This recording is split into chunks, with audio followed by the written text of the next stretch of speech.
blackness hasn't always been held as the apex of beauty. So as a result, to combat that, you need certain words and certain language once again. And that language when I was young was black is beautiful. Who and what inspires you to get back up every single time you do receive abuse, you do receive hatred, you do receive nastiness? Was Winston Churchill racist? The thing that I would say about racism, which is really interesting, is that it evolves. And this is why we need to keep learning about it.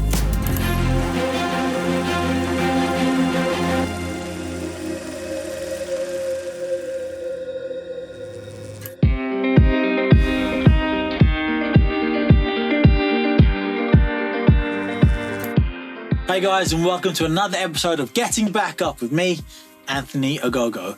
Today's episode's a really special one of my favourite ones I've done so far. I've got Kayne Kawasaki on the podcast.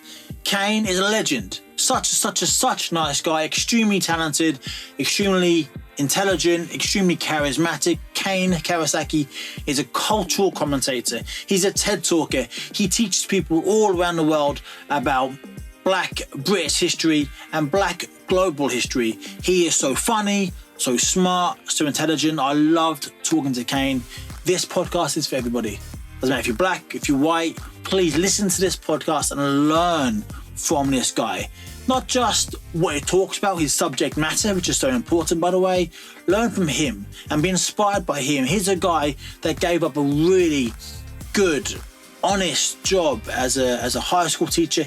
He gave all up to go into the world of TikTok and Instagram and social media, and he's made a huge success of it. So please get ready for this podcast, listen up, learn from myself. Before I go into the podcast, I'm myself, a 34-year-old mixed race man. He taught me so much what it is about being mixed or being black or being an ethnic person in this country. So without further ado, listen to it, get ready to it, enjoy it, be inspired by it. Let's get stuck in. Kayne, it's an absolute pleasure to have you on the podcast today, mate. Thanks for being here. Thank you for having me. You're more than welcome. So on this podcast, I'm going to ask you a lot of questions. We might get deep. I have no idea where we're going to go with this conversation. I'm really interested by this. I'm really excited about talking to you today. But the most important question I'm going to ask you is this. How the bloody hell are you? Good question, especially a good first question. I'm grounded. I'm rooted. I'm thankful. I'm appreciative. The weather could be nicer in London at the moment. But besides that, I am very blessed. Those who don't know who are you and what do you do? Yeah, sure. So my name is Kayne, often confused with Kanye, so I always have to throw that out there. K-A... It's got a cheeky Y, is it? Cheeky Y in the middle. It's got a cheeky Y in there. And growing up, I never got called Kanye ever before. And then, of course, the rapper came out and I was called Kanye from that moment onwards. So my name is Kayne Kawasaki, born and raised in London, southeast London, Peckham to be precise. And what I do now on my day-to-day is I'm a content creator with a specialism in UK Black history. This podcast is brought to you in partnership with Ogogo Fitness. Ogogo Fitness is my brand new fitness app I'll be launching really soon. I've created this app because I truly want to help people. I believe everybody should have the right to exercise and be fit and be healthy. I brought this to the world to promote physical health and mental health. I've designed 60 preset 7-minute workouts ranging in difficulty from round 1, which is pretty easy, to round 12, which is really challenging. As well as that, I've got my personal workout builder. I've created 50 different exercises, and you have the choice to create your own playlist from the 50 different workouts, which gives you an option of over 80 million combinations of workouts. So from your Ogogo Fitness app, you can literally choose from millions and millions and millions of workouts personalized for you and what you're training for. So head over to ogogofitness.com, register your interest, and be the first to know when Ogogo Fitness is launching. I'm equally fascinated by what you do and you as a person, because we've all got a story, and I want to know your story and know why you do the great work that you do. So if you don't mind, let's go back to Peckham. You growing up as a kid, what was that like? Yeah, growing up as a kid, Peckham had a reputation that I'm sure many are aware of in the noughties and the 90s. It had a reputation of being a not so desirable place at that time. If you look at the media around that time, it was very much Damilola Taylor, the young man who unfortunately lost his life, innocently lost his life. And that was kind of the face of Peckham for a very, very long time. And I grew up in and amongst that. So I went to school in Peckham. My mum was born and raised in Peckham. She went to school in Peckham. My grandparents came to Peckham as a part of the Windrush generation for a more tolerant area. And it's interesting because we look at Peckham now as, you know, an area that's very racially diverse. But when my grandparents came, it very much still had that spillover from Millwall and Bermondsey and racial tensions and things of that nature. So my mum grew up in that environment. So she had a quote unquote tough upbringing. And then fast forward, I was growing up in Peckham, you know, pounding the same streets that my mum and my grandparents pounded. So I kind of had this feeling that I was kind of like a Peckham thoroughbred, if that makes sense. Like these were my streets. These were my family streets. And I always loved education. I excelled at school. I was a quote unquote good boy. But where does a good boy sit in a quote unquote bad area? Where does he sit? And that's the thing. I think for a minute, I had to kind of find my footing. So initially, I wanted to be like the kids who were bad, and kind of side with them and do things that they were doing. What kind of things? Can you go into detail of what kind of things to be a bad kid? Yeah, sure. So I would class that, especially now with my teaching background many years later, which we can get into, I would class a quote unquote bad kid as bullying. Essentially. Okay. And that's something that I partook in. And at that time, it was very much it was like there were two options. You were either the victim or the victimizer, especially around that Damilola Taylor, as I mentioned. It was very much either you were, you know, someone that got picked on or someone that, you know, picked on others. And I chose at that time to pick on others in order to make sure that I wasn't picked on. I guess with tribal acceptance, you wanted to fit in. Yeah, exactly that. You know, I went to an all-boys school. It was predominantly Nigerian, predominantly black.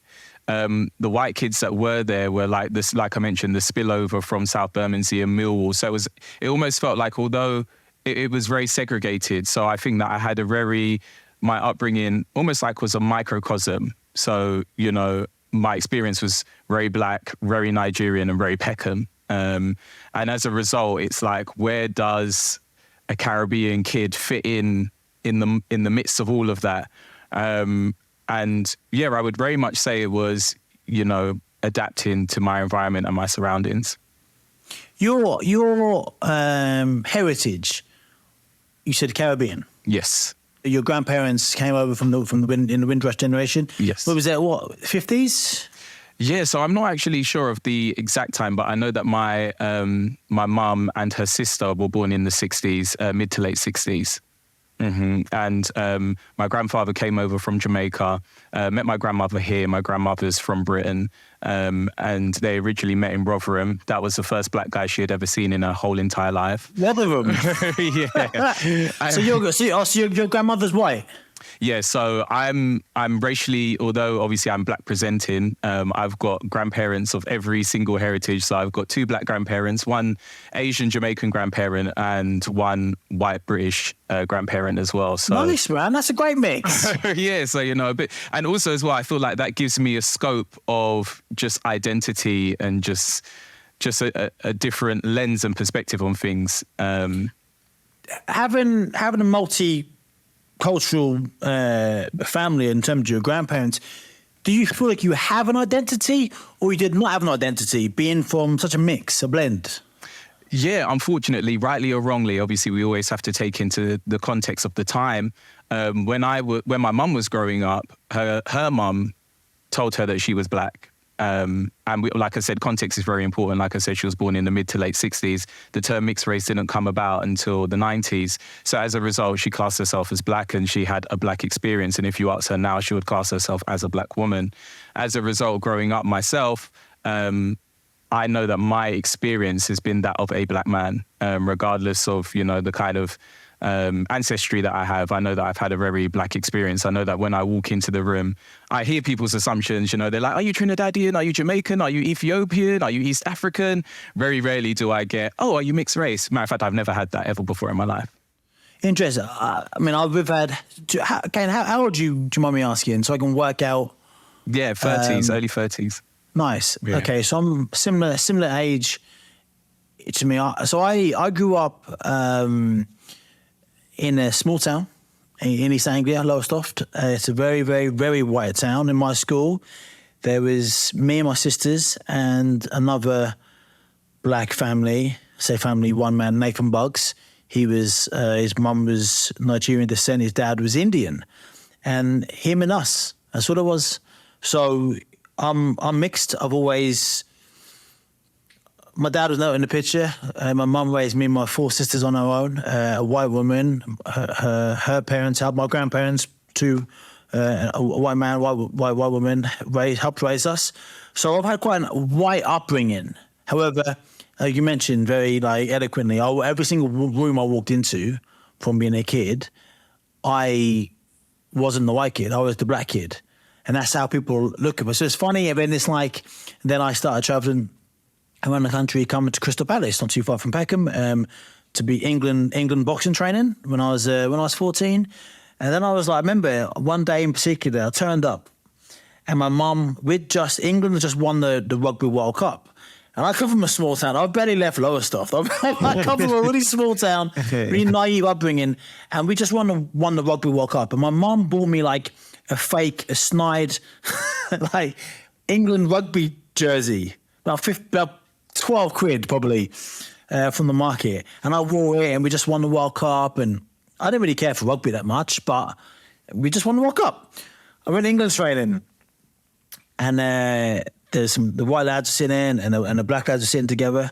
So I made a beeline to the black lads, and I turned up, and one of them looked at me and said, "Hi." I said, "Hi." He said, "Do you like rugby?" I was like, "Yeah." He went, laughed, and then they all turned their back on me. I was like, "Oh, this is weird." So I went back to the white boys, hang out with him, and something similar happened. And I was like, "Fuck, I don't fit in anywhere. I don't know where do I belong? What group do I belong to?" And I've always struggled with this. I haven't struggled, that's a lie. When I was a young man, when I was a kid, I kind of struggled a bit with a lack of identity. Am I black? I'm black appearing, but I'm not quite black enough for the black lads. I'm definitely not white like the white lads. Where do I sit? Where do I fit in? And then I thought, I don't fit in. I don't want to fit in. I'm always going to stand out. I was born to stand out. I think we were all born to stand out. And I thought, okay, watch me stand out. And I think one of the many reasons that made me want to excel in my life. I've always wanted to stand out and excel. So it's interesting you talk about identity. But like I said, you grew up in a school in an area where there's a large black population, right? Mm-hmm. Yeah. So even the other day I went to South London Gallery, and there's an exhibition called Lagos to Peckham, and it says that there's 15,000 Nigerian residents within Peckham alone, which, and it's the largest community of Nigerians outside of Nigeria, at least in the UK. So it's, like I said, it's predominantly a black experience, which fast forward has made me who I am. And it provided a solid foundation to explore just global history, not even black history, but just global history. I presume that's obviously from your teaching history. Have you had teachers? Have you ever been taught how to public speak, or is it just natural to you? Do you know what's really interesting? In primary school, when they have that situation where it's like, oh, what do you want to be when you're older? I literally said at the age of 4, and my mum can verify this, I said literally either a teacher or a preacher. Now, a preacher's a funny one because we did not attend church. So no idea where that came from, how that permeated into my mind and then flowed out of my mouth. No idea. But when you think about those two professions, they're obviously public speaking, and they're a form of educating. And I would say that, the first teaching job I ever had was in Peckham. And like I said, at that time, Peckham had a reputation. And, you've got to get those kids respect and attention. So, that was very much my training ground. That was my battlefield because, you've got these kids in front of you who statistically, some of them are going to fail. But, I knew that my mission was to get them engaged in education. Like similarly with me, I remember growing up, I never used to like reading. And then I had a Jamaican teacher as my English teacher. And she was just like, if you don't like reading, she's like, it's because you haven't found the right book yet. So then she started, she gave me, not reading was just not an option. And, she then presented me with, because beforehand I was reading, the Harry Potters and the Goosebumps and all those kind of books. And the Goosebumps, mate. The Goosebumps. And, they were like, okay, but I was like a kid that like got afraid quite easily. So I knew that wasn't really for me. Do you know what I mean? Like when you're in the house by yourself and like, back then when kids could be left in the house by themselves and it wasn't necessarily like a big thing as long as the door was locked and you didn't answer the door and you didn't answer the phone. So could you imagine reading Goosebumps in and amongst all of that? Like it just didn't work. So I told my teacher, was like, so tell me about you. And I was just like, okay. I said, I journal every day. I write in my diary every single day. And I only write positive things in my diary every single day. And then she was just like, okay, try reading The Color Purple because it's almost like a story where the person journals their feelings to God. So I was like, okay, cool. Open the first page, and the first page was Dear God. And then it had, Alice Walker, the author, was through her character Celie, was essentially writing how she felt. And then I was just like, oh, okay, I see myself represented in this book. And as a result, I started to read. So I took on that same practice when I started teaching. I was just like, for many people, and this is a theory because I'm also a cultural theorist. And when you think about theorists, they tend not to exist anymore within the UK, especially black theorists. Whereas if you go back 10, 20, 30 years ago, there were prevalence. There were people that were writing about the 60s and the 70s and the 80s, but not so much now. So as a cultural theorist, there's one theory called Cat's theory, which means that you engage in something because you see yourself reflected in it. And another part of that theory is diversion, escape. So you may watch The Simpsons, just to tune off. You may watch The Kardashians just to tune off, just to escape from your everyday life. But the other part of that theory is personal identity, where you need to see yourself reflected. And with that Alice Walker book, I saw myself reflected. And similarly, when I started teaching, I made sure that my resources reflected the kids that I was teaching in order for them to be able to engage. You grew up in Peckham. Why was it important to come back to Peckham and teach in Peckham? Yeah, that was always a part of my mission. And when I saw that there was a job going literally walking distance from my mum's house at the time, I was like, I'm going to get that job because I very much believe in speaking things out into existence and speaking positivity out there. So I was like, that's going to be my job. Then on top of it, the wage was the highest out of everyone else in my class. So I was just like, that's definitely going to be my job. And then I saw the classroom, and the classroom had like air conditioning and it was modern and it had like a big TV screen. I was like, this is definitely going to be my job. So then I just knew that's where I needed to start. And that's essentially, it was part and parcel of making sure that I give back. One thing that I'm very big on is giving back. And I knew that through me being there, some of the young men would see themselves reflected and would almost, in some circumstances, listen to me more because I've lived that experience. So if I can say, I was from Peckham, I went to that school down the road and I achieved this and this and this, you can do it too. 100%. You, what university did you go to? Yeah, I went Ravensbourne. It's by the O2, like literally right by the O2. You've always been Southeast. You've always stayed. You always stayed where okay.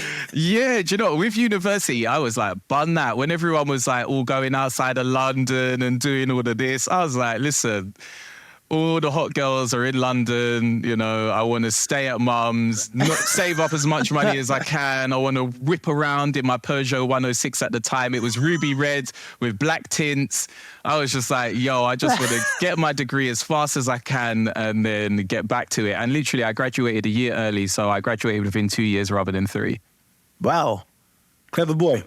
Yeah. I literally just put my head down and I've always had this complex of, and you've probably heard this as well, that because you're black, you have to work 10 times as hard. And I very much carried that with me to where when I was in my university class in teaching and degrees and stuff, I would know that on that assignment, I would get the top of the class.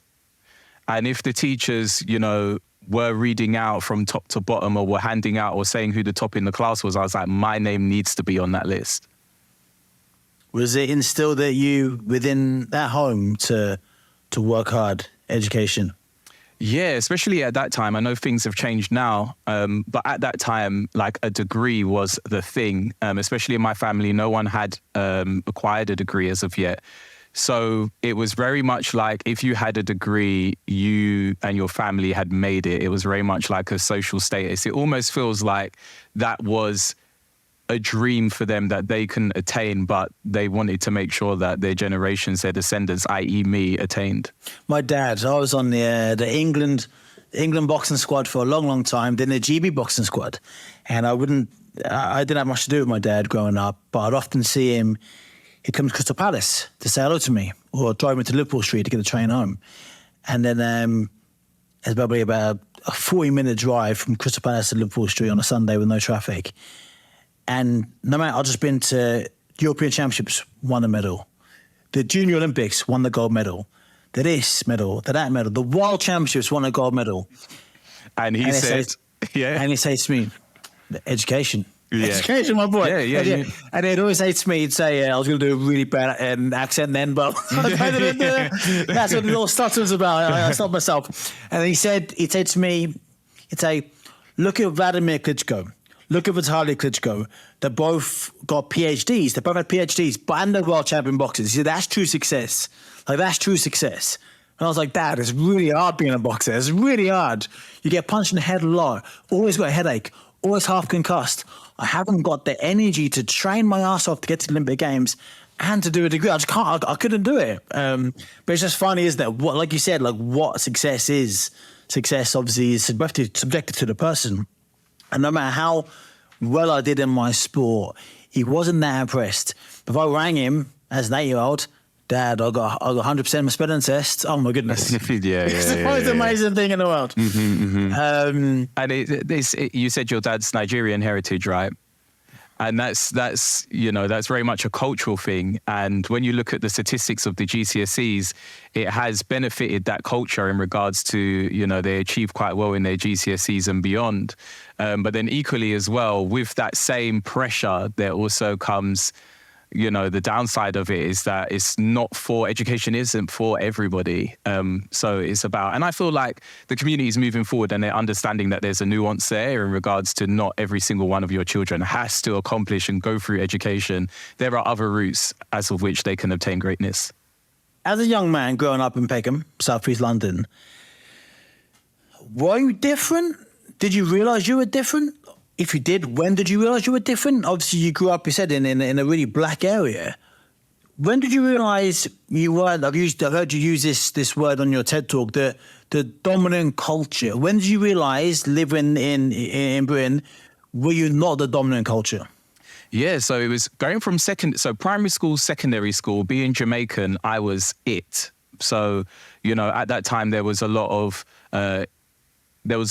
in-group fighting in regards to, African versus Caribbean. That was very much the playground discussion and the playground talk at the time. And why is that? For people that don't know, why is that? I believe it's colonialism. So, typically if you're from a Caribbean background, typically you have an English sounding name. You've been here for a while. Your descendants, like myself, like I explained, had been here for a while. So you almost have taken ownership of your area that, your parents probably don't even own a house in. But as a result, that's all you know. So when another group have now come in and they don't have English sounding names, that's something different. And difference wasn't really celebrated then. So as a result, there was this Caribbean, African versus conversation in the playground. And unfortunately, I benefited from those conversations in terms of being a Caribbean boy, you know, with a slightly lighter hue of skin, with slightly curlier hair, all of these things that, you know, have been birthed from colonialism. It kind of put me forward in regards to being the preference from girls. And then as a result, like I said, it was just a weird melting pot of colonialism and, you know, fast forward to, you know, the time that I was living in. But essentially, all of that was my existence. And it gave me a big head, if I'm honest. It made me think, you know, that I was great and I was destined for greatness. And like I said, I lived in a bubble, you know, growing up in Peckham, went to school in Peckham, etc. And then as soon as I went to university and I was the only black guy on the course, that for me was like, okay. So everything that I knew, because my college was predominantly black as well. So everything that I knew literally got flipped on its head. And it was a shock factor to me when I went to university and we had to do group projects, and initially no one wanted to work with me. And I couldn't really put my finger on why they didn't want to work with me, because we hadn't been formally introduced yet. You know, they didn't know my work ethic. They didn't know how well I performed. They didn't know my grade. All they knew was just, you know, what you would see from outfacing. I'm a black guy from London. That's all they would know, and potentially my name. But they didn't want to work with me. So as a result, and it's so interesting because I remember seeing other black girls on the course, and when we were going around and speaking to each other, we said to each other, oh, let's not congregate together. Let's, you know, go out and, you know, speak to other people. Let's not just all work with each other. Let's go out and, you know, try and get into other groups. So we had that conversation, and then, you know, we did just that. And then people didn't want to work with us. So then we ended up being in the quote unquote black group anyway. Fast forward, after the first assignment, we achieved the highest, we achieved the best. And then everybody wanted to work with us. But then by that time, we didn't want to work with them because of what we were faced with initially. So throughout my whole college experience, my university experience, anytime there was group work, we always ended up congregating together and sticking together and working in the same group. One, because we knew that it worked and we knew each other and how we worked. We knew we could rely on each other. But then equally because we knew that at that time, they didn't want to work with us. Must be quite a shock to the system at quite a late age, in terms of 18, you're a man. You're not really a man, but you are a man, 18 years old. Like, must be quite a shock. I remember as a kid, I went home and I got a flannel. And I told you, whole white town, white school, white everything. And I was rubbing my face with a flannel. My mum come in, my face is red. What are you doing? I said, I'm trying to rub the brown off. And she said, why? Some of the kids at school are being mean to me. Calling me poo face. I was little.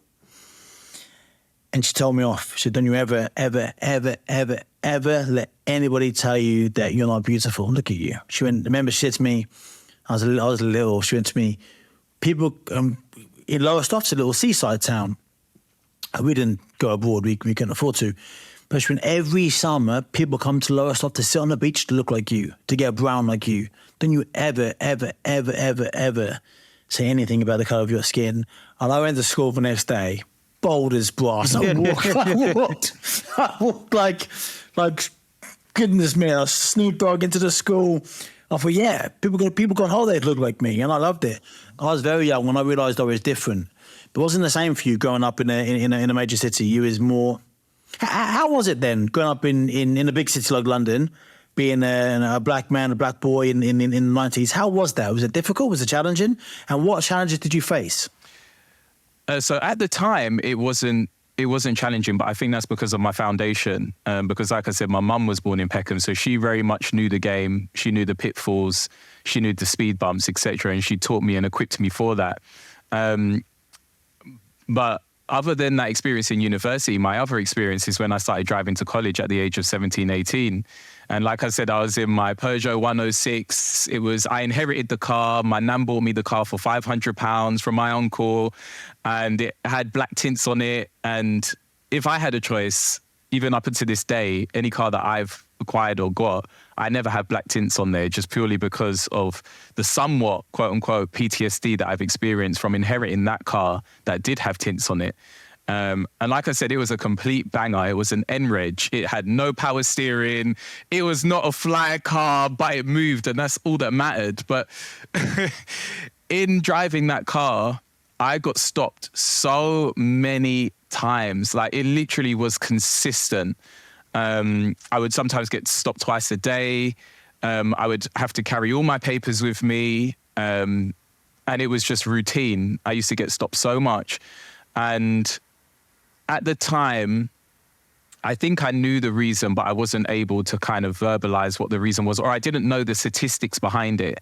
And then as an adult, when you start to see the statistics and how disproportionate it is, you start to realize, oh, they were literally looking and seeing me, and that was their reason for pulling me over. Despite me achieving a first degree within 2 years, despite me being top of my class, despite all of these amazing things I had achieved at a really young age, it was just simply because of this. Yeah. The exact same. I got 2010. It was during the World Cup in June 2010. I was on the GB squad. I was on £411 a month on the GB squad. And I thought I cracked it. I thought, like, I'm getting paid to box for Great Britain.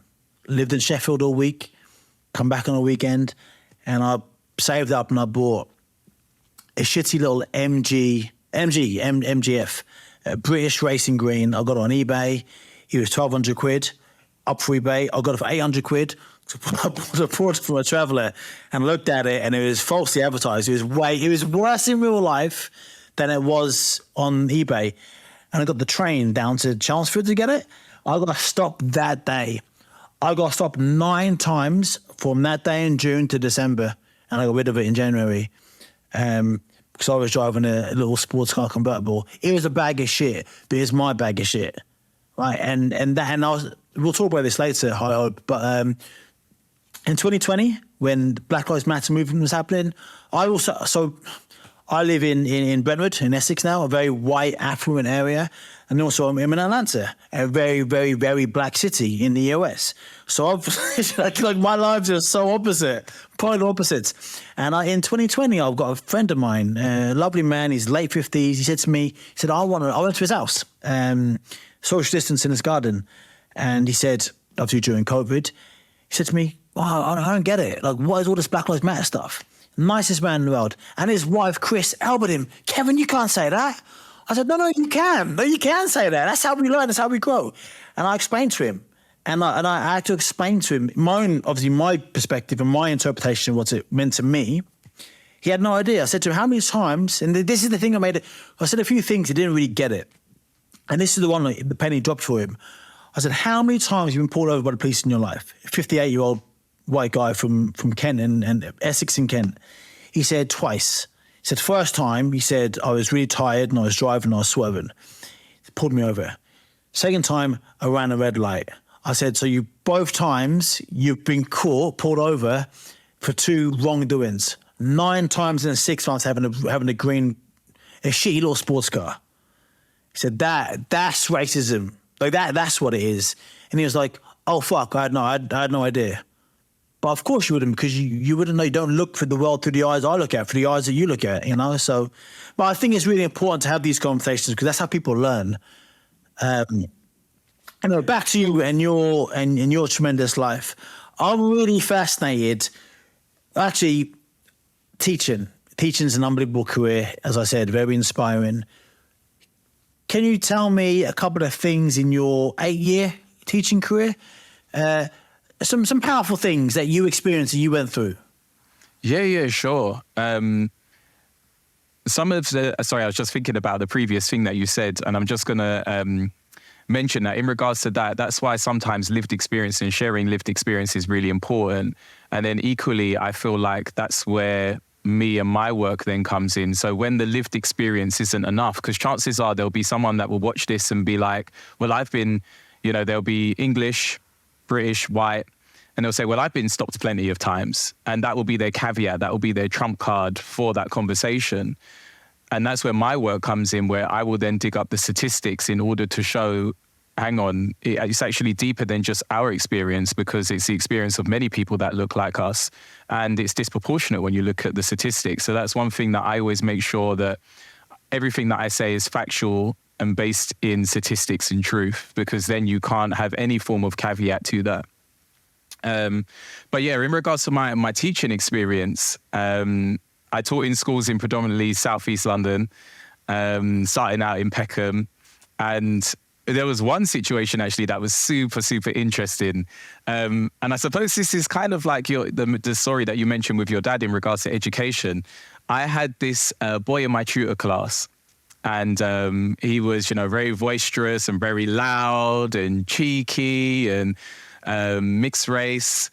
And he was just getting loads of bad behavior reports, just every class, but not too bad to where, he's going to get kicked out of school, but just, bad enough to where you've disrupted the lesson and the teacher's a little bit annoyed. And I sat him down because he was in my tutor class, I saw him every day. And I was just like, just please behave. I tried to relate to him and say, just behave, please. Then he said to me, I don't need school. I was like, okay, why is that? Then he was like, I'm going to be a BMX racer. And then I was just like, okay, well, I was this close to repeating verbiage that I had heard before. that verbiage of, that's not going to get you anywhere. You need school, focus on school, X, Y, Z. But I stopped myself and I said, I don't want to be that teacher. And I just said to him instead, just get through it. Just get through it. And then once you've left, you can go and do what you want to do. Fast forward however many years later, his name's Kai White, and he won, I think, silver in the Olympics, just gone for BMX racing. And yeah. And what was so crazy is that at that time when he told me he was going to be an Olympic BMX racer or so, whatever he mentioned, I was thinking at that time, because I watch the Olympics quite, especially when like UK or Jamaica had champion our athletes. And I think at that time it wasn't an Olympic sport. So I was just like, I was like, So to fast forward, then it became an Olympic sport, and then he won silver for Britain. I was like, wow, look at that. And I just thought to myself, I haven't spoken to him since then, but I know that one day our paths will cross and I'm going to remind him of that conversation. And I just thought to myself, wow, thank God that I'm not a part of his story where he was like, yeah, there's a teacher that said I wasn't going to amount to anything. His name was Kayne. Do you know what I mean? And I just thought to myself, as a teacher and in the teaching profession, and like I mentioned earlier, power of words. And power of words can stick, be it, you're a student in and amongst your peers, or you're a teacher, you're an adult and you're speaking to students. It's very careful that you don't mince your words. It's very careful that you watch your words, especially, considering that there's kids with special educational needs within your class. They may take your words quite for facts. Do you know what I mean? So if you say, pull up your socks, they may be thinking literally. So I very much, in my teaching career, I very much use that example. And I hold it dear to my heart that kids can now kids can literally do and be anything, and school is not the be all and end all. Yeah, that's amazing, mate. Well, well done for you for having that moment of catching yourself and not being the story that he tells people. Because I've got one of them in year 7. A supply teacher said to me, you ain't going to be a boxer. Yeah. And she made a joke. She said, you're too pretty to be a boxer. You're not going to be a boxer. And I thought, I've had that numerous times. That's the one I remember as a kind of a jokey one. But I've got them. And it's so important to, young people, when they're young and impressionable, everyone remembers their favourite teacher and will do it to their dying day, and their least favourite teacher. So it's so important. And I'm very proud of my wife as well to be in a good role model, somebody to lift somebody up, there's a quote, and I'm going to butcher it now, but never underestimate the belief that somebody else has on you, that what that can do for yourself. And I love that, because sometimes we all struggle. Even the most confident people lack belief now and then, and about other people's beliefs. So the fact that you didn't tear him down then is unbelievable. Mate, what's his name? Kai, you said? Kai White, yeah. I'm going to get Kai on the podcast. I'm going to get on the podcast. Yeah, get him on. Because since then he's gone on to, do some TV bits. And, I've been watching from afar. And, he trained in Peckham, in the Peckham BMX racing track. And that was pioneered by a black man. So there's a very interesting story there. Yeah. Wow. That's amazing, mate. So, COVID 2020 had changed all our lives. We were all stuck in on silly apps and silly family Zoom quizzes on a Friday night. But for you, COVID literally changed your life. Yeah. Like, changed your life. Can you explain about that, please? Yeah, sure. COVID, for me, there was a silver lining in it, and that silver lining was the fact that it just simply gave me more time at home. And you know, as a teacher, previously in my profession, you're not online. You know, because you don't want your students to find you. You know, there was always, you know, teachers have this mystique that, you know, they don't have a family, they just sleep at school. And if you see them out at the supermarket, students react. It's weird. It's really weird. They react like they've seen like a monster or a celebrity or just someone that's not supposed to be there. That's Miss. Miss. No. Yeah, exactly that. So, you know, COVID gave me the opportunity to get online. And, you know, TikTok was something that people were getting onto at the time. And I thought, well, I'm not going to get on there and do some dances. And then obviously George Floyd had happened in 2020 and I was seeing a lot of misinformation. So I decided to become like a fake news freedom fighter because one of the conversations there was, oh, why are black people in Britain, you know, protesting? Why are they up in arms? That's in America. That's a guy over there. That doesn't relate to the UK. And then, you know, I then was like, hang on a second. So I was just commenting back to people saying, hang on a second, what about Sean Rigg in 2008/2009 outside Brixton Police Station? He was, had a knee placed on him and died after 13 to 14 minutes in a very similar circumstances to George Floyd. And then people was like, oh, and it was just like, yeah, but a lot of people don't know that because it didn't get the same hype. But that doesn't mean that it hasn't happened in Britain because Sean Rigg is an example. And that was before George Floyd. So, you know, I was commenting and obviously letting people know that, you know, this situation isn't just unique to America. This has happened here too in Britain. And then I gave myself a challenge. I was like, okay, for Black History Month, which is in October, and then the year was 2020, I was like, I'm going to post a video every single day. It's focusing on UK Black history because clearly people aren't aware of, you know, some of this stuff that's happened on our own island in our country. And after that, I just saw it started to pick up really quickly because I was just doing it just almost like a passion project. I wasn't doing it thinking it was going to change my life. It was going to enable me to quit my full-time job. It was going to enable me to live where I live now. I was just thinking, it's just a passion project. I have all this information in my mind and I just want to get it out there. And very quickly, the ball started getting rolling. And after that, so like I said, I posted every single day. So it's like 30 videos throughout the month of October, 31 videos. And then after that, I kept posting throughout the year and I posted 2 videos a week. So throughout the year, I posted 150 videos. And, you know, I didn't get any... For a whole year, I didn't get any traction in terms of like any brand deals or any companies wanting to work with me or anything of that nature. But I could see that my followers were growing quite rapidly. And then it was August of 2021, I got an email asking me, little old me, to be on the Notting Hill Carnival opening panel to discuss the history of Notting Hill Carnival. And I was just like, because my grandma, on my dad's side, on my paternal side, she's Chinese Jamaican.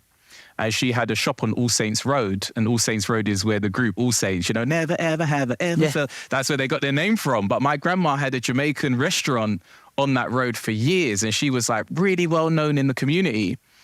So for me, Notting Hill Carnival has always been a part of my culture because my dad's family are from West London. So to be called to be on that panel, I was like, this is such a big deal. And there was a bit of money to attach to it. It wasn't much. It was like 200 quid. But I was like, what? I'm getting paid to talk. So I did the panel. I mentioned my gran. And then the director of Notting Hill Carnival at the time was like, that's your gran. He was just like, you know, at the end of the day when, you know, the food that hadn't sold, she would pack it up for the community and the kids like myself, who our families had troubles meeting ends and all that kind of stuff. She would pack up the food at the end and just dish it out to us. And he said, you know, we lived off that. And, essentially, although my gran isn't here anymore, he was like, she was a legend in the community. And I just thought to myself, wow, I didn't know that. I always knew that she had a shop and obviously we had customers, etc. But I never knew that she was giving food out, essentially. So when I got that Notting Hill panel, I felt like I had made it. I was just like, wow, like she would be so proud. And then from there, the next big opportunity was TikTok DM'd me on Instagram. And I thought, this must be fake. Why is TikTok DMing me on Instagram? But I had the tick and everything. And I was like, what's this? So I was like, okay, let's have like a call or whatever. No, first I ignored it. At first because I was like, that's not real. Why would TikTok DM me on Instagram? That's not real. So I ignored it. Then they followed up. Then I was like, okay, I entertained it. Then it was like, yeah, we want to put you on our billboards for Black History Month. And I was like, what? And it was like, yeah, these billboards are going to be up and down the country, all the way from, we'll have one in Peckham and we'll have some in Scotland and Birmingham and all these different areas. And I was like, this is crazy. And then Black History Month 2021, my life was never the same again. Once that billboard went up, things rapidly changed, and speaking engagements and TED Talks and book deals and things of that nature. My life has completely changed and it's gone in a direction I never thought it would do. So I watched your videos last night. I've been traveling a lot, back and forth to the UK and the US, and I'm so tired. And last night I said, I'm going to go to bed at 10 p.m. tonight. 1:30 on my phone, watching your videos, watching this person and that person. They're so engaging, they're so entertaining, so informative. It's, wow, man, I'm so unbelievably impressed by your success. Thank you. So why? Why be a cultural commentator? Why promote a Black history? Before 2020, there wasn't an appetite for it, let's be honest. And even now, the appetite is starting to wane, but it's still so important. And there's almost like this discourse that it's just important for people like me and people like you, people like ourselves, people that look like us. But it actually goes beyond that. And I challenge people because for me, it's not just Black history. It includes Britain as well. It's almost like global history. And in regards to our young people, if we take the white working class English lad, it's imperative for him to know the history of the world in order for him to compete on a global scale. And that's just factual. It's not, and I say that to say that it's not just for us. It's within everybody's favour within Britain to be best informed. Because the last thing that you want is to be informed by fake news. And then equally, the last thing that you want is to go elsewhere and then have a rude awakening. Because essentially, there's emerging economies all around the world and there's so much opportunity out there now. And we want our young people to go and grab that opportunity with both hands. But if they're not informed and educated, then they're going to be missing out on those opportunities. Who or what inspired you? I had a Pan-African upbringing. And what I mean by that is we had a Rastafarian influence growing up. So in its simplistic form, think Bob Marley. In the more complex form, think of Marcus Garvey and some of these Black revolutionaries within Jamaica. And at the time, when you're young, you're just like, oh, that's just so annoying. Why are these people talking about all these different philosophies and things of that nature? Why do we not need to, why not eat dairy products? Why can't we eat cheese? Why can't we have milk? Why can't we eat pork? All these kind of things that's thrusted upon you as a child.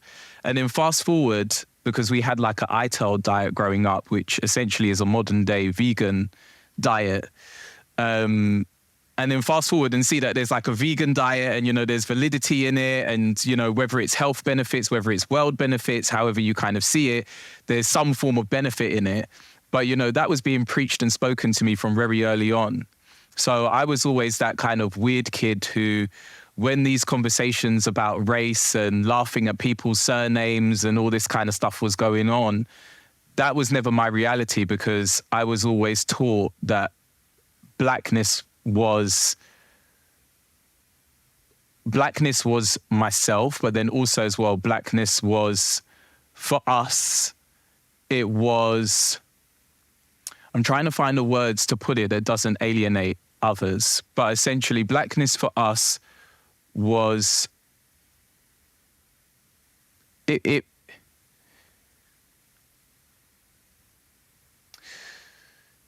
blackness for us, you hear the term like black is beautiful, and that's probably something that people have heard.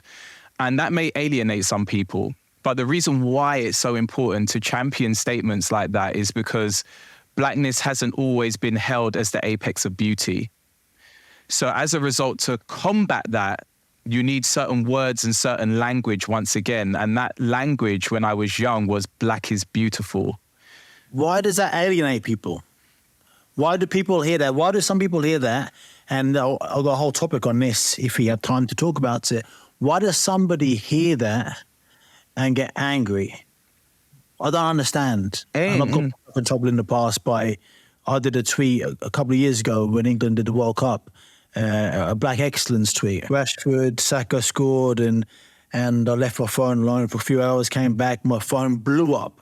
And I had no idea everyone got so triggered by it. People are either staunchly defending what I said or so against it, calling me every name under the sun, racist this, racist that. And I can't understand why. And in that incident, me championing an often marginalised community made some people so angry. Me supporting young black lads that worked hard and are excellent. They're people you want to be like a Kayne Kawasaki and Marcus Rashford, what they've done for their race and their community. Especially a year after Saka, 17-year-old kid, missed a penalty in the European Cup final and got every name under the sun shouted at him. Why do people get triggered at terms like black is beautiful, black excellence? Yeah, it's for me, it's always context.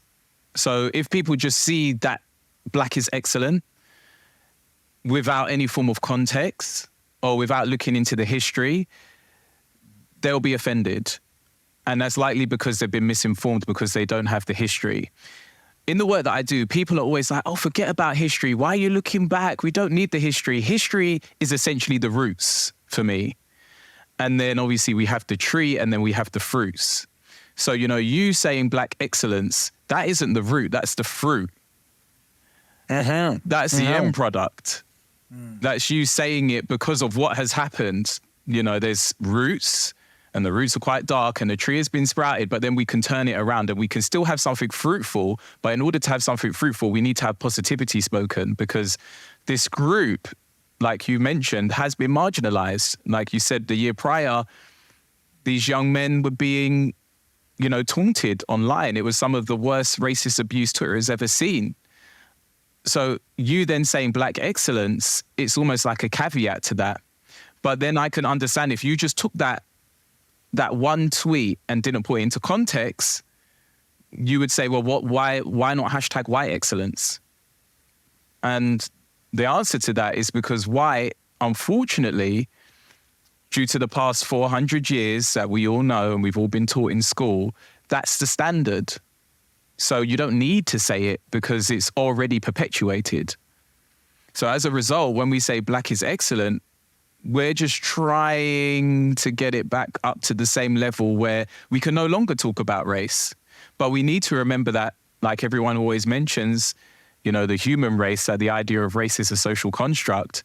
Think about that. If it's a social construct and the guy created it, and he created it with black people being at the bottom, naturally we need to talk about race and almost flip it on its head, just momentarily, not for too long, but just to make sure that black people feel validated because they were historically at the bottom for so many years. Get emotional. I'm actually getting emotional. Well, you articulate that in such a nice way. I don't understand how anybody can listen to you talking and not understand if they're willing to understand, if they want to learn. A couple of years ago, Kevin, my neighbour, said to me, please tell me, please, I want to learn. My father-in-law, before he passed away, he was like, how can he be better? How can he learn? Yeah. People do want to learn. Generally speaking. You obviously get some bigots that don't, and they are what they are. But listen to you, wow. From in future, I'm just going to say, that's the guy, here's the link, listen to him. Because, well. Thank you. Who and what inspires you to metaphorically get back up every single time you do receive abuse, you do receive hatred, you do receive nastiness, be it comments and DMs and this, which no doubt you must get, because I went through a few years where I'd post, similar to you actually, not every single day, but I'd post often during Black History Month, some often forgotten about black historical figures from the UK. Very similar to what you were doing, but not as consistent. And I got so a bit of hate for doing it from people that I wouldn't expect it from as well. So I know what you do. You must get so much abuse. How do you deal with that? I think the thing that makes me recover from, I'm not going to lie and act like it doesn't affect me. And sometimes I do reply. And then when I do reply and they come back with their comment, I realize that it's not to be educated. It's not to be informed. It's just, it's essentially trolling.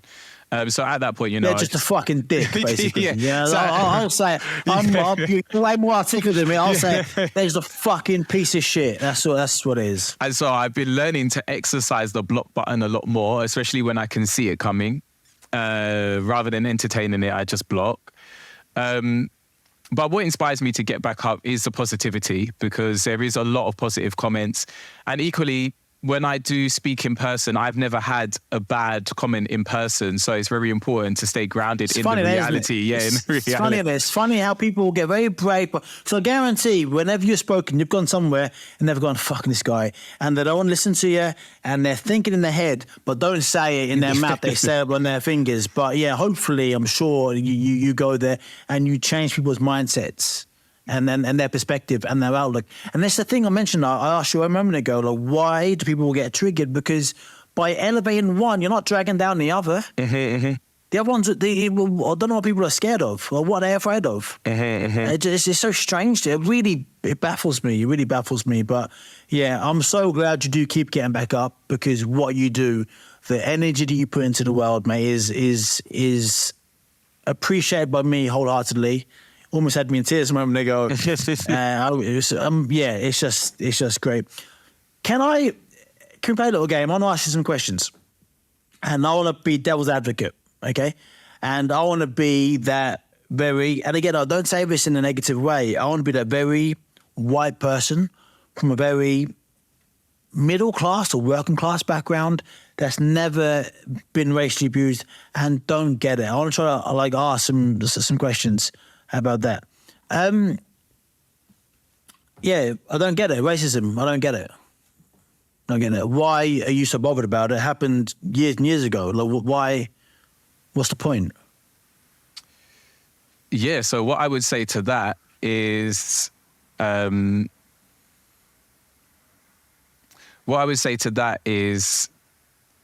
exactly your point. The fact that the thing that I would say about racism, which is really interesting, is that it evolves. And this is why we need to keep learning about it, because it evolves.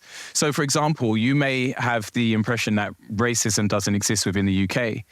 However, if you look at CVs, for example, so when you're applying for a job, if you have a Nigerian-sounding surname, you're 80% more likely not to get that job, just purely based on your name.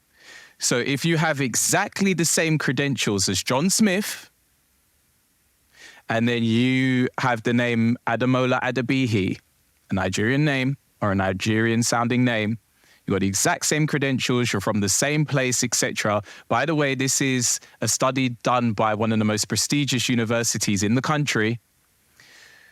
They sent out over 1,000 applications. The only thing that they changed was the name. They didn't change nothing else. And what they found is that if you have a Nigerian-sounding surname, you are 80% more likely not to get that job.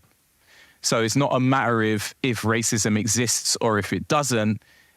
It's statistical. It does exist, and it affects people's job opportunities, despite Nigerian kids outperforming white English kids and African Caribbean kids who have English sounding names, but yet they won't get the job just purely based on their names, regardless of how much attainment, regardless of their grades. They won't get that job just purely based on the fact that if they have a Nigerian sounding name. Wow. So what are we going to do? Are we going to ignore that, or are we going to educate that so that when you are in that position and you do get that CV through, you're looking at the person's credentials, you're looking at their work ethic rather than looking just solely at their name? Because chances are you're missing out on a fantastic candidate. So let's say the person who is looking at the resume and deciding the job, let's say they're 50 years old, and whether they're like overtly or covertly racist, how do you change that person's mindset if they're 50 years old, quite stuck in their ways? How do you go in there and change it? And that's where the information comes in, because it's about understanding how much Nigerian people as a culture have contributed to the country.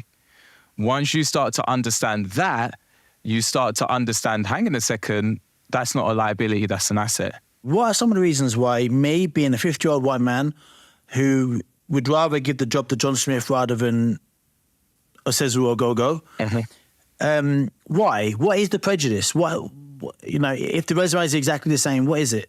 Yeah, it's just purely, I think some of it comes down to perhaps being afraid. It may be laziness. There's a number of different reasons. It may be fear of the unfamiliar. But we cannot let that stop us from competing in the global village. And I mentioned that earlier, the idea that, the world is fast moving. We're now in the information era. So as a result, there's some amazing emerging economies. And are we going to partake or are we going to reject? If we choose to reject, then our candidates will go elsewhere. So, for example, teaching profession, once again, the year just gone, over 40,000 teachers left the profession. That's 9% of the workforce. 15,000 teachers went to Dubai. So, Britain, what are we doing here? Because we're approaching a crisis. But yeah, if we don't educate ourselves to realize that we're now competing with the globe. Before, back in the day, it was very much like, I want to go to America or I want to go to Britain. That's no longer the case. There's now some other emerging markets that people now want to go to. So we need to make sure that as British people, we're prepared for that. Otherwise, we're going to have these situations where we're like, oh, wait, hang on a second. We've got certain sectors that no longer have people working in those sectors because of racist policies that we put in place or because we didn't look after who we had. So the fact that we've lost over 40,000 teachers, which is the highest percentage since they've started recording since 2011, that's cause for concern. We can't just be singing, I believe our children are our future, but yet not invest in the children. We need to invest in the teachers. We need to pay them what they're worth. We need to sort out our behavior problems. Otherwise, our teachers are going to up and leave and go to Dubai. What about the person that says, hang on, look, every TV presenter is black now, Asian, this, that. It's actually harder now for a white man to get by than a black person. In regards to TV advertisements, once again, it's context, because if you go back 10 years ago, black people in commercials were underrepresented.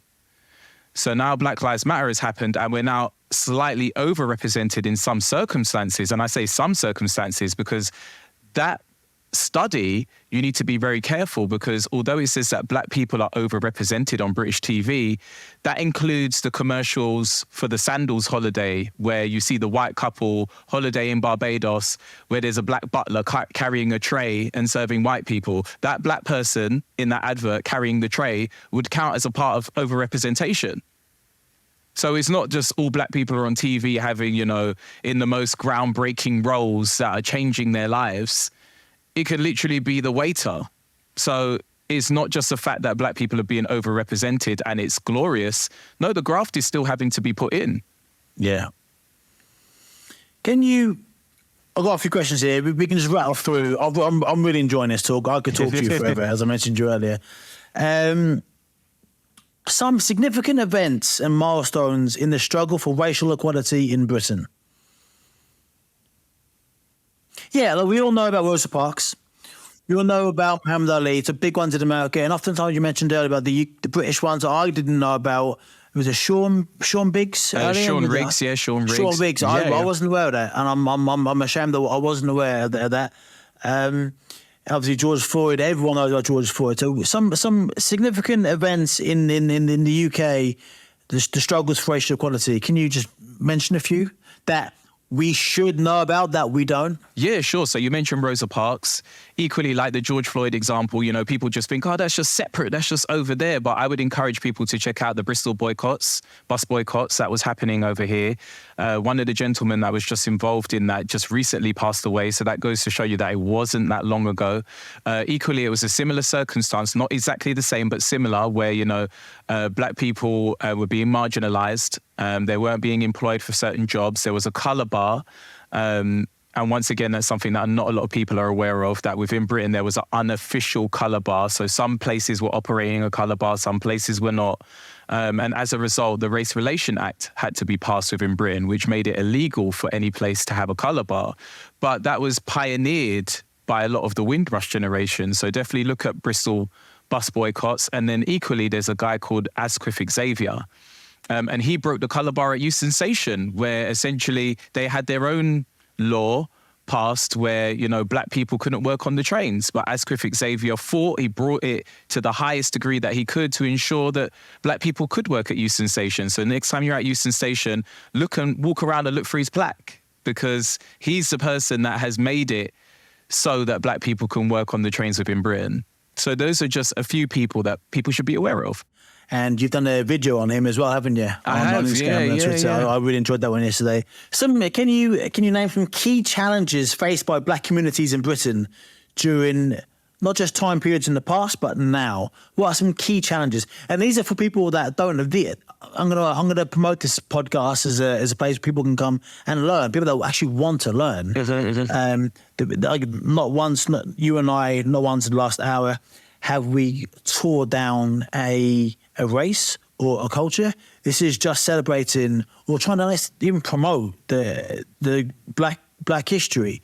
But what struggles have some people gone through, communities gone through, that say some white people who would never know about it? Yeah, sure. That's a really good question, because once again, the idea that racism and black history can almost seem like it's in the past, but like I was saying earlier, it very much informs the present. And we need to learn from that history in order to make sure that we make the right decisions in the present and the future. So one of the current struggles is UK black maternity. And what I mean by that is that a lot of people are unaware that at the moment, if you're a black woman within the UK, you're 4 to 5 times more likely to pass away during maternity than your white counterparts, which is insane. And this recently... Okay, just to say that again, because I need that's something you got to repeat to actually listen. If you listen to the severity of that. Yeah. It's shocking that if you are a black woman within the UK, you are 4 to 5 times more likely to pass away during maternity and than your white counterparts. And then you can look at that and think, oh, perhaps that's just, an anomaly. Perhaps that's just unique to black women. But literally what's so interesting is that, bearing in mind that race is a social construct, black people are at the bottom, Asian, etc., all the way up to white, is that if you follow the racial construct that has been created, black women are 4 to 5 times more likely, Asian women are 3 times more likely, mixed women are 2 times more likely, and then you've got white women being the standard. So it literally follows the racial hierarchy. And that was informed by history. So it's not that, places are overtly racist. They're not turning away black pregnant women at the doors of the hospital. However, there's underlying there's underlying historic tones that are still prevalent to this day. Everyone's heard of the Windrush generation, and obviously this is very personal to you and a lot of people our age. Explain what it is for those that have heard of it but don't really understand what it is, and why, and what the Windrush scandal is. Yeah, sure. So Windrush generation is essentially the first is the wave of Caribbean people, migrants that came to the UK for work. They docked at Tilbury. in Essex, and there's some fantastic iconic images of the Windrush ship. That Windrush ship then became synonymous with that group of people, Caribbean people that came here in the 50s/60s. But it's also important to know that on that ship, it wasn't just black people. There were Polish people on that ship as well, and different ethnicities. And it wasn't just Jamaican. There were Trinidadians and other people, etc. And essentially, as soon as these people landed, they were going to all their different jobs that they already had configured out. So, for example, a lot of people don't know this, but the NHS and the Windrush ship happened in the same year. So when the NHS was birthed, the Windrush ship had literally landed 2 weeks before, and a lot of the women on that ship went straight to go and work for the NHS, because Britain essentially created this amazing resource that we have up until today. However, it was extremely understaffed, and they were struggling to fill a lot of these positions.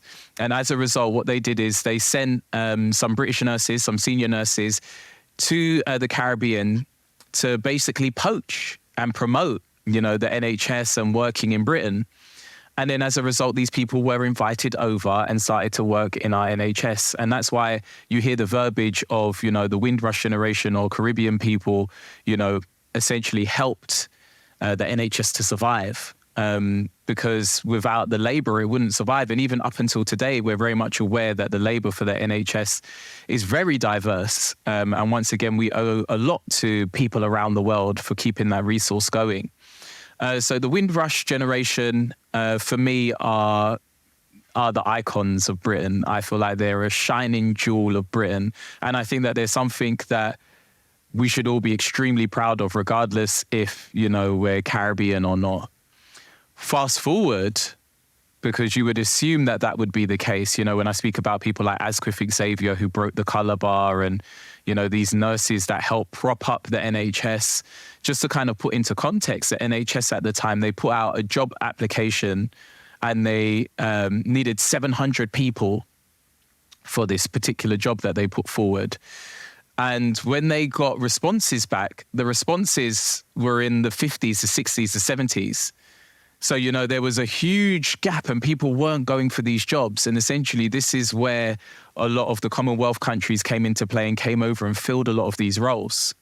So fast forward, you would assume that these people would be protected. You assume that they would be loved. You would assume that they would get the due treatment. But then fast forward to the Windrush scandal, which I personally feel, in terms of contemporary history, i.e. the past 5 years, is one of our more darker moments as a country. Seeing and hearing and knowing that there's people who are due compensation because of what has happened to them. And just to go into a little bit of what has happened to them, a lot of the Windrush generation came over on papers. They were invited, but as a result, a lot of these papers got lost in translation. And as a result, these people, are paperless. And that's both from their side and the government side. These papers were destroyed somehow. And as a result, you've got a large community of people that have never even travelled or been on holiday. They've just remained in Britain and just worked so hard for their families all the way up until retirement age. So you would think, like I said, once again, that these people would be protected. But then there was legislation passed, and this fear of migrants and the importance of getting immigrants out. Fear of immigrants, and getting immigrants out. And as a result, these people who had been here all their lives, some people literally born here, they know no other place, worked here all their lives, inputted into our government system financially, raised their kids here, have homes here. Some people even married to, English white people. All of a sudden, legislation changed and these people are now at risk. And some people have been wrongly detained or deported. And this is people who are big age. There's one situation of a beekeeper in Liverpool. And, he's a community guy and he looks after all the bees, and he's a dread guy, a Rasta guy. And he was, up in the trees and, doing all these amazing things and teaching young school kids, and was very fit and active. Netflix made a little documentary about him. And once he was wrongly detained, his family were obviously scrambling for papers and all that kind of stuff. And eventually he was freed. But when he was freed, he was no longer the same because he was confined. He was treated as a second-class citizen. He was, a high level of stress. And as a result, he came out with a walking stick and a limp. And when you think about that, before he went in, he was the guy that was on the ladder in the trees, looking after the bees in Liverpool and teaching the young school kids. And now he's a frail gentleman that needs a walking stick to help him walk. So for me, it's very much a dark time in Britain where, for me, it's a human rights issue. And it needs to be rectified as soon as possible. But there's powers that be that are yet to compensate people. And it almost feels as if they're waiting for these people to pass away before they compensate them. I don't understand. Why? All the money they waste on shit, all the money that the government wastes on fucking shit, why not give these people that deserve it what they deserve? I think part of it is admitting that they were wrong. And although they have admitted that they were wrong in some circumstances, and of course some people have been granted their papers, etc., this case by case, it's so complicated, and I feel like they simply don't have the resources and the know-how to deal with something like this. Last few questions, mate. I could talk to you, as I said, I could learn. I'm learning so much just talking to you now, and as I mentioned earlier, this isn't a job to me. I don't get paid. I just enjoy putting good into the world. And you're talking so much sense, openly, honestly. And yeah, I feel like a lot of good is going into the world each time you open your mouth. Was Winston Churchill racist? Hey. And Horatio Nelson's and people that I come from East Anglia, Norfolk, known as Nelson's County. Horatio Nelson, the great naval officer, but was involved in the slave trade. And it's like, again, playing the devil's advocate, Winston Churchill, I grew up watching. I like history. I like how strong Britain has been in the past in terms of how defiant we were in World War I and II. So I've grown up thinking Winston Churchill is a hero, a legend, Britain's greatest ever Briton. But then you dig a little bit deeper, and that's obviously what I've been like known to believe. I do my own research and look over something like, here's a guy that I admire immensely, and I say some of his quotes on a daily basis. But also, this happened, and that happened. So for those that are struggling to want to believe certain things, I'll ask you for myself. How do I feel about someone like Winston Churchill? That on one hand, I love his so many things, but his wartime presidency or the premiership. But some of the things I can't get my head around. What I would say in regards to Winston Churchill is, has he said problematic things? Yes. Is it problematic to try and tear down his statue? Yes. Do I believe that his statue should be torn down? No. Do I believe that the history in its entirety should be told? Yes.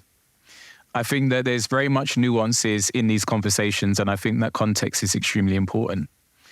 And, a lot of our leaders from many walks and races, for example, so Gandhi, for example, he said some problematic things as well, and he didn't want to be referred to as black and made some certain comments as well.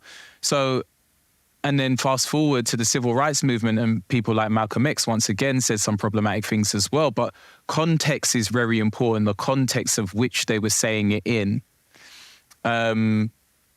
And were they right in saying it? One thing that I always do in my mind is I make sure that I'm not judging them with a 21st century mind in 2023. I always make sure that I try my best, and this is where history is important, to put into context what they were going through at that time. So Malcolm X, for example, what he was going through at the time, civil rights movement and, a whole manner of things. And Gandhi, what he was going through at the time in South Africa, which of course has its own problems. Of course, you wouldn't want to be associated with the most marginalized group. Of course, you'd be like, no, I'm not there, I'm here. So, it's very important to put context and speak the whole history. And equally, one thing that I would say is, where Winston Churchill's statue is, for example, there's a plaque dedicated to Ignatius Sancho on the very same road, and he's one of the first black people to vote in Britain, and he owned a shop that's literally right next to 10 Downing Street. So I just always, or even, Trafalgar Square with Nelson, for example, Nelson's column, if you look on that plaque, you would see that there's a black soldier on there called George Ryan. And I always just take the opportunity to say to people, look at the black history that's there and get the full picture. And know that these conversations are nuanced and not everyone's going to agree with you. Some people will disagree, some people will agree, but ultimately tell the whole story, the good, the bad, and the ugly. I think for the longest time, Britain has been guilty of just telling the good, but they need to come to terms with telling the good, the bad, and the ugly. Does that mean that we can't celebrate the heroes for what they did? No, of course we can celebrate the heroes for what they did, but we also need to know that they were human. That was a wonderful answer to a potential very tricky question. Yeah. And I take my hat off to you, and I think that's fantastic. I think I'm very proud of being British. I'm very proud. I live in America now, and I'm very proud. I'm wearing my Nigerian headband, but I often wear my Union Jack one. I swear I got 2 or 3. Love that. And I love Britain. I love being British. I love being British in spite of our difficult and often bloody past, which I don't agree, but I like how, to a degree, we're trying to make amends for that. Still a lot to be done. Still a lot to be done, of course. But I love my country anyway. I'm not going to not love Britain. I'm not going to not be in awe of Churchill and the things that he did. The good thing is, just like you said, about kind of gathering the whole picture and making a judgment call with all the information. And when you're only taught one part of history, be it at school or whatever, you can't make an informed decision. Yeah. What you do on your channels, TikTok, Instagram, YouTube, what you do, you let everyone know the other side, not to look bad at this side, just give everyone an informed understanding of what's actually happened and what's still going on. And for that, mate, honestly, you are an absolute legend, and I've thoroughly enjoyed this conversation, and I hope to have you on the podcast again and talk about more stuff. And next time, hopefully, we'll talk about something more specific and focus on that. But I've learned a lot in the last hour and a half or so. This has been one of my favourite talks because you've been so eloquent, so articulate, so honest, so personable, so charismatic. It's been great. Thank you so much. Thank you, bro. And thank you for sharing. Likewise, thank you for sharing, and thank you for creating this platform and having me on. Your audience, they wouldn't necessarily come across someone from my background with, my expertise. So thank you for giving me the platform to share. Before we go, I want everyone listening to this to follow you and research you and just follow the great work that you're doing. So where can they follow you? Yeah, sure. So I'm primarily on Instagram and TikTok, and it's Kayne, Kayne, and then Kawasaki, as in the bike brand. Follow me for more content and for more uplifting, informative history content.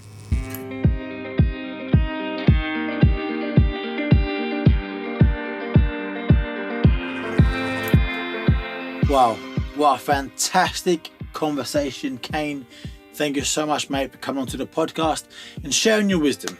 I think you do an amazing job what you do by educating so many people when you do your podcast and on your social media. 2 things stood out for me in that podcast. Firstly, when he said, if you have a Nigerian sounding last name, you're 80% less likely to get a job than somebody with a white sounding last name. That is ridiculous to me. It's crazy. It boggles my mind. But this one's really disgusting. If you're 4 to 5 times more likely to die in maternity, if you're a female, obviously, if you're black, than you are if you are white. Now, that is what racism is right now. In the 21st century, if you're a black woman, 4 to 5 times more likely to die giving birth than a white counterpart. That to me is crazy, and that needs to be looked at, and something has to be done, because that is just absolutely shocking and disgusting. So with that being said, if you enjoyed this podcast, then please share this to people that you think is going to like it, going to learn something from it. Like, share, subscribe, all that fun stuff. But the Getting Back Up podcast rolls on week after week after week, and we go from education to next week we go to adventure. Next week I'll get Ash Dykes on the podcast. Ash Dykes is a Welsh explorer, adventurer, extreme athlete. He's an absolute legend, so charming, so funny, so kind, and I couldn't believe that Ash, like the guy you're gonna see next week and hear next week, has done all these amazing, crazy things. I promise you, it's unbelievably inspiring. So tune in next week, and remember, in life, always stay in the fight, and if you get knocked down, always get back up. See you next week.